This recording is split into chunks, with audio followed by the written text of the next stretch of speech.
Welcome to the Explainer. I am absolutely thrilled about today's topic because, honestly, we are looking at what is arguably the most critical architectural shift in artificial intelligence since the invention of the transformer. Think about it. For the last few years, we've all been living in the era of the large language model. But the frontier, it's shifting, and it's shifting fast. Today, we're diving deep into the architecture, the mind-blowing applications, and the sheer hardware limits of world models. We're going to see exactly why they might just be the true path to artificial general intelligence. So, let's jump right in. To figure out where we're headed, we first have to pause and challenge the illusion of knowledge provided by current LLMs. Now, when you interact with a state-of-the-art language model today, it feels incredibly smart, right? It could write a beautifully structured poem, debug your Python code, and flawlessly explain quantum mechanics. But here's the catch. All that brilliant articulation, it's masking a fundamental gap in how the machine actually perceives reality. And this perfectly illustrates the core issue we call the symbol grounding problem.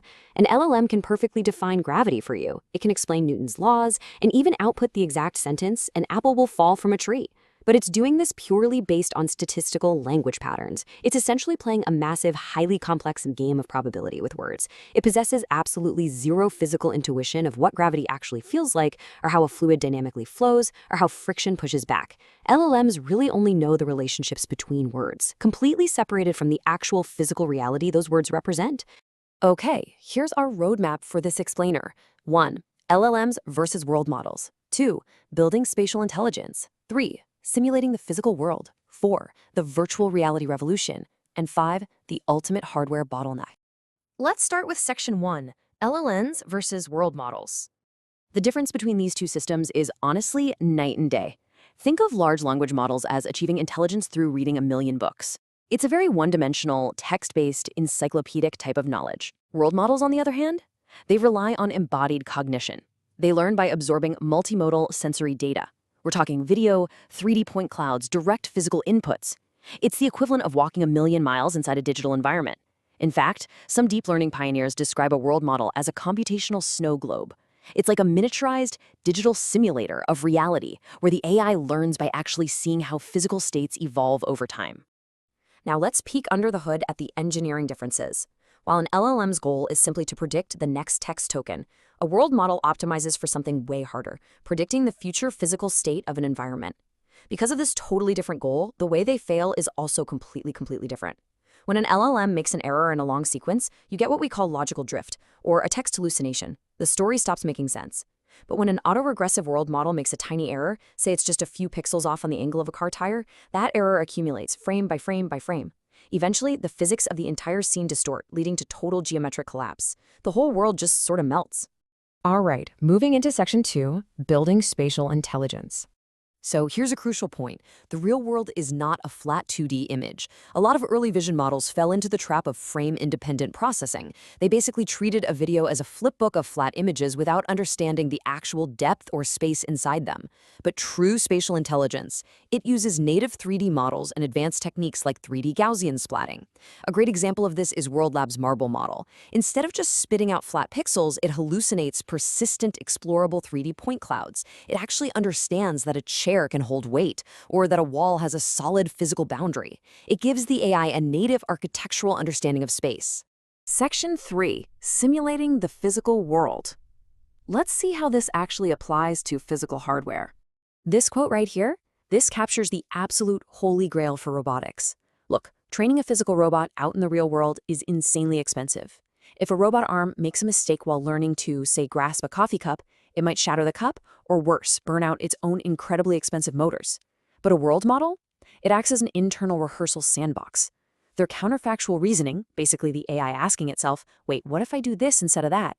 The robot can safely simulate thousands of complex physical interactions in its own digital imagination before ever moving a real muscle.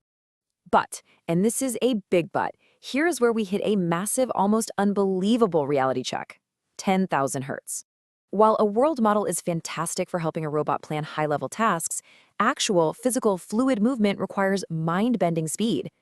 The lowest level rapid control loop for a robot's motor stability, literally just the part that keeps the bipedal robot from falling over, requires responses up to 10,000 times a second.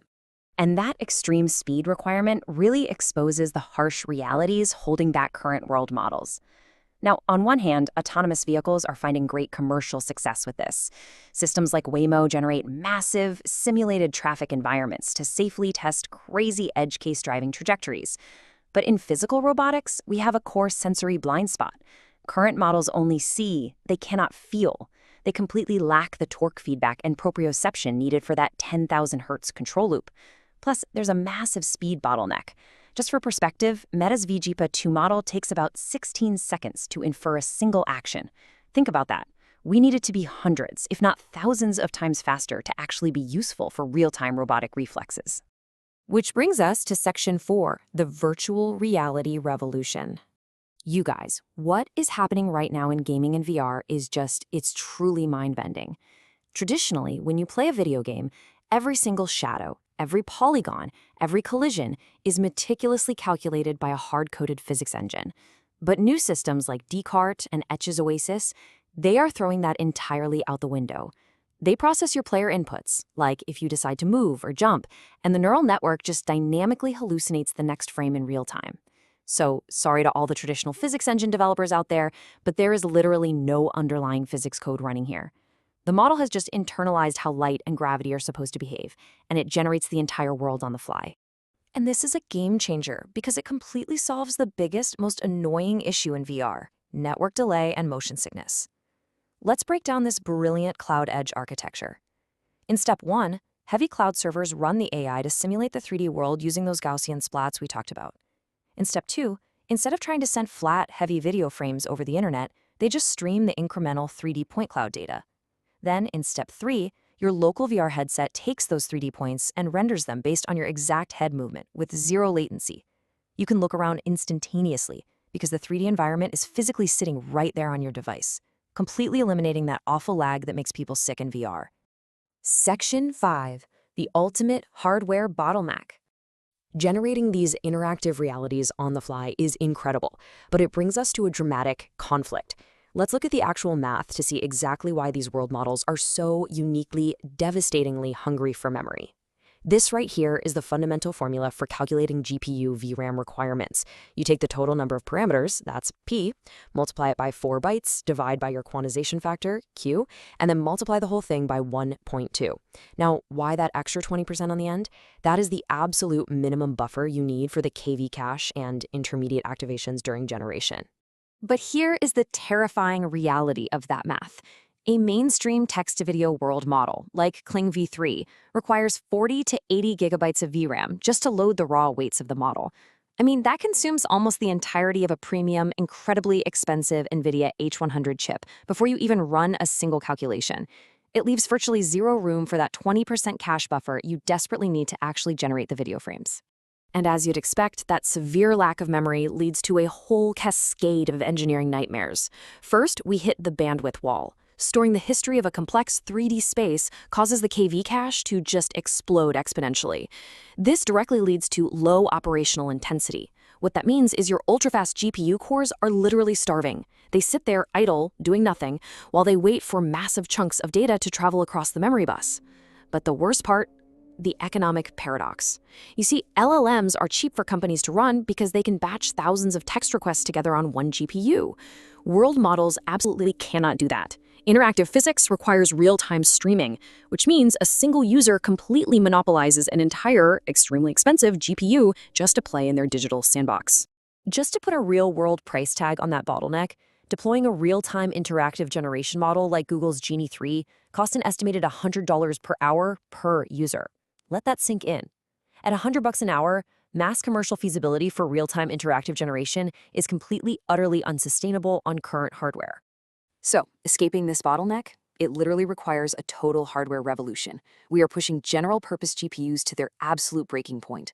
The only viable way forward is a massive structural shift in silicon towards specialized ASICs, application-specific integrated circuits. Companies are racing right now to build custom chips specifically hardwired for transformer matrix operations. They're sacrificing general utility for pure, unadulterated inference speed and memory bandwidth just to make running these world models economically viable. Which leaves us with this final, kind of provocative thought to chew on. We've seen how LLMs give us this incredible encyclopedic knowledge, and how world models give us a deeply physical, spatial understanding of reality. But maybe, just maybe, The path to true AGI isn't a zero-sum game between the two. What if the next great leap is combining the deep, logical wisdom of a language model with the raw, embodied intuition of a world model? Imagine an AI that can not only write the definitive textbook on gravity, but can intuitively reach out and catch a falling apple. That is a future absolutely worth preparing for. Thank you so much for joining me on this explainer, and keep questioning the world around you.